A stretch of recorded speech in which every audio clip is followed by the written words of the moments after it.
BSc presence option સ્ટેટમાં આપ સૌનું સ્વાગત છે દર્શક મિત્રો. હું યોમિક આપની સાથે. આપણે જેમ વાત કરી રહ્યા હતા કે ફ્યુચર એન્ડ ઓપ્શનમાં જે રીતે તમે જુઓ એક્શન આજે આપણને જોવા મળી છે, માર્કેટે ઉપલા સ્તરેથી તમે જુઓ તો આજે ફરી ગઈકાલના વધારા બાદ આજે ઘટાડાનો સામનો કરી રહ્યા છે.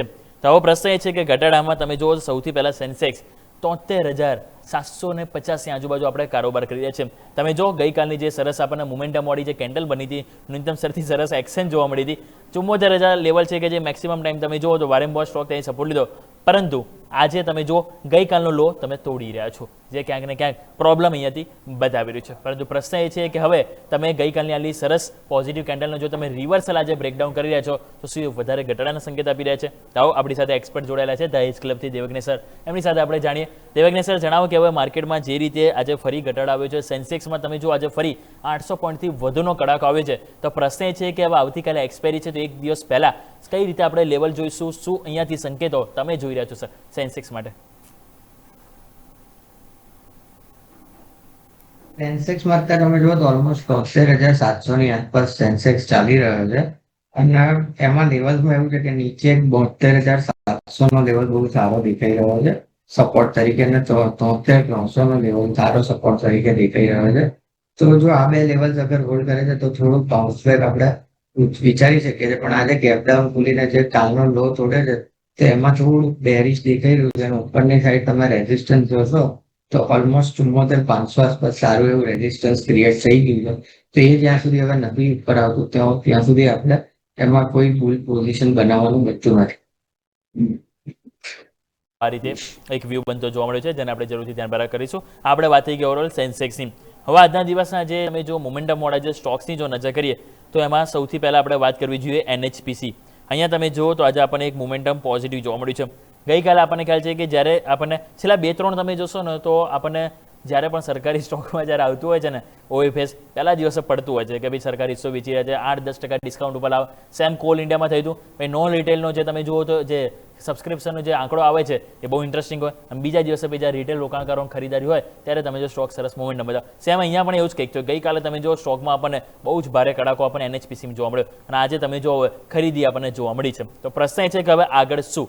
રાઈટ, 75 રૂપિયા આજુબાજુ છે. આપણે જો અત્યારે નજર કરીએ તો બીએસસીમાં 75 રૂપિયા 60 પૈસા આપણને કામ કરી રહ્યું છે એનએચપીસી.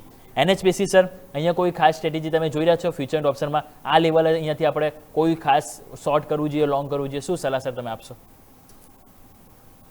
ના, એનએચપીસી જ્યાં સુધી આ ગેપ રિકવર નથી કરતો, કાલે જે એને ગેપ છોડીને આવ્યો છે 76 રૂપિયા ને 32 પૈસાનો, તો ત્યાં સુધી આપણે આમાં કઈ ના કરવું જોઈએ, કારણ કે એક સેલિંગ પ્રેશર એવું દેખાઈ રહ્યું છે.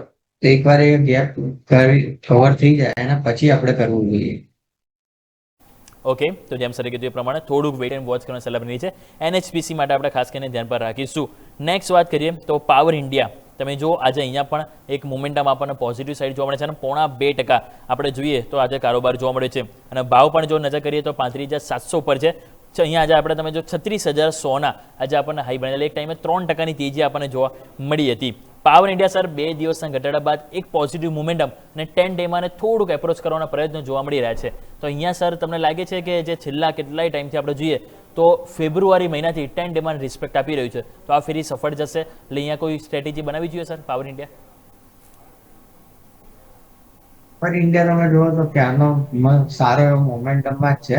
અને એનો આ જે સપોર્ટ હતો 34,800નું લેવલ, એ ત્યાં સપોર્ટ લઈને ઉપર જઈ રહ્યો છે. તો મને એવું લાગે છે કે આ ફરીવાર એક મોમેન્ટમમાં ચાલી રહ્યો છે, ફરીવાર ઉપર જઈ શકે છે. અને ઉપર 38,600 સુધીના ટાર્ગેટ આવી શકે છે. તો એમાં તમારે જો એન્ટ્રી લેવી હોય તો 34,800ના સ્ટોપ લોસ સાથે તમે એન્ટ્રી લઈ શકો છો. અને ઉપર તમે આપણા જે ટાર્ગેટ હતા કે 38,900 સુધીના ટાર્ગેટ આવી શકે છે. તો જેમ સરે કીધું એ પ્રમાણે જરૂરથી આપણે એક અપસાઇડ આપણને જોવા મળી શકે છે. લેવલ જેમ સરે કીધું એને આપણે ધ્યાન પર રાખીશું. નેક્સ્ટ કાઉન્ટર સર રિયલ એસ્ટેટની વાત કરીએ. આજે ત્યાં પણ આપણે જોયું તો સેલિંગ પ્રેશર આપણને જોવા મળ્યું છે, અને એમાંથી મારે વાત કરવી છે ગોદરેજ પ્રોપર્ટીઝ. ગોદરેજ પ્રોપર્ટીઝે તમે જુઓ તો ગઈકાલે થોડીક હોપ બાઇંગની જોવા મળી હતી, પરંતુ આજે એ સ્પીડે આપણને નીચે આવી ગયો છે. પ્રશ્ન એ છે કે જે મહત્વના સપોર્ટની નજીક છે, અને અહીંયા પણ તમે જુઓ સર ડેઇલી ચાર્ટમાં ગેપ જોવા મળી રહ્યો છે. અત્યારે બીએસસી ઉપર જોઈએ તો 1680 આજુબાજુ કારોબાર કરી રહ્યો છે. અહીંયા લાગે છે કે ગેપ પૂરો કરવા જઈ શકે? શું શોર્ટ કરવું હોય તો કરી શકાય સર ગોદરેજ પ્રોપર્ટીઝમાં? રિયલ એસ્ટેટ સેક્ટર ઓલમોસ્ટ થોડુંક નબળું દેખાઈ રહ્યું છે.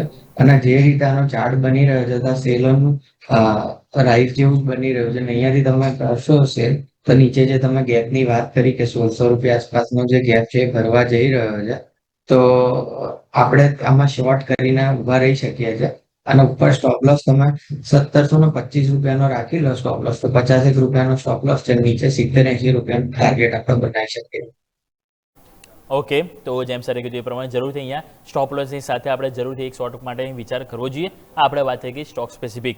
નેક્સ્ટ કાઉન્ટર જો અમારે વાત કરવી હોય તો આપણે ક્રૂડ ઓઇલની સાથે થોડીક વાત કરીએ. આપણને ખ્યાલ છે કે જ્યારે પણ ક્રૂડ ઓઇલમાં ફરીથી વધારો થાય તો એવિએશન છે, ઓઇલ માર્કેટિંગ, એવિએશન આ બધા સ્ટોક માટે ખરાબ નેગેટિવ અસર જોવા મળતી, પરંતુ ઓઇલ રિફાઇનરી સ્ટોક છે જેમાં પોઝિટિવ મોમેન્ટમ જોવા મળતી હોય છે, રાઈટ. અને એમાંથી તમે જુઓ એક છે ઓઇલ ઇન્ડિયા. અહીંયા આપણને જોઈશું તો આજે 2% મજબૂતી જોવા મળી છે. 493 રૂપિયા આજુબાજુ તમે જુઓ તો આપણને બીએસસીમાં કારોબાર જોવા છે. 493 રૂપિયા 50 પૈસા આજુબાજુ છે. હવે અહીંયા સર ક્રૂડ ઓઇલનો ફરીથી વધારો થઈ રહ્યો છે અને અહીંયા છેલ્લા 2-3 દિવસથી સ્ટોક એક હાઈ ફોર્મેશન તો બનાવી રહ્યું છે, પરંતુ કોન્ફિડન્સ કેટલો તમે જોઈ રહ્યા છો? સો અહીંયા કોઈ પોઝિટિવ આપણે બનાવવું જોઈએ sir setup? Oil India commodity related એક સ્ટોક થઈ ગયો છે અને જે રીતે જીઓપોલિટિકલ ન્યૂઝ આવે છે ગમે ત્યારે પ્લસ માઇનસ થઈ જાય છે. ક્રૂડ બી જુઓ તો માર્કેટ બંધ થાય અને ક્રૂડનો ઇફેક્ટ આવી જાય છે, રાત્રે આવે છે, સવારે આવે છે. તો પર્સનલી સ્પીકિંગ અત્યારે આ બધા કોમોડિટી જે ક્રૂડ રિલેટેડ સ્ટોક છે એ એવોઇડ કરશો તો શું છે તમે વોલેટિલિટીથી થોડાક બચી શકો છો, કારણ કે ગમે ત્યારે ગમે તે મુવમેન્ટ આવે છે તો એના કારણે પછી આપણને એમાં પ્રોબ્લેમ થાય છે. તો મને એવું છે કે આમાં કરો હમણાં જ્યાં સુધી એક સર્ટેનિટી નથી આવતી ત્યાં સુધી. તો જેમ સર કીધું એ પ્રમાણે થોડુંક વેઇટ અહીંયા પણ કરવું જોઈએ, સર્ટેનિટી આવે એ બાદ જ આપણે આ બધા સ્ટોક છે કોમોડિટી સાથેના એમાં આપણે વ્યૂ બનાવીશું. નેક્સ્ટ કાઉન્ટર આપણે વાત કરીએ સર તો એ છે હેલ્થકેર સેક્ટરમાંથી અપોલો હોસ્પિટલ. અહીંયા તમે જુઓ તો છેલ્લા 2 દિવસથી બહુ સ્ટ્રોંગ મોમેન્ટમ બાઇંગ આપણને જોવા મળ્યું છે. ગઈકાલે સર તમે જુઓ ગેપ ડાઉન ઓપનિંગ બાદ આપણને ફૂલ બોડી કેન્ડલ આપણને બની છે બાઇંગમાં અને આજે ફર્ધર ઓપનિંગ થતાં પણ 2 દિવસથી કોમન વસ્તુ એ કે ઓપન થતાં જ ખરીદારી આવે છે. તો પ્રશ્ન સર એ છે કે હવે જે ઉપલા સ્તરે 8,450 જે પ્રોફિટ બુકિંગ આવ્યું, શું લાગે છે કે ફરીથી એ લેવલને અહીંયા મોમેન્ટમ ચેસ કરતો આપણને અપોલો હોસ્પિટલમાં જોવા મળે? અહીંયા કોઈ પોઝિશન બનાવવી જોઈએ સર? હોસ્પિટલમાં જે એને 7,880 લેવલ્સથી બ્રેકઆઉટ આપેલું હતું એને એકવાર રિટેસ્ટ કર્યું છે ને ફરીવાર રિટેસ્ટ કરીને ઉપર ગયું છે તો મને એવું લાગે છે મોમેન્ટમ સારું છે અને આ કન્ટિન્યુ જ રહેશે અહીંયાથી મોમેન્ટમ ને ઉપર તમને 8500 સુધીના લેવલ્સ જોવા મળી શકે છે.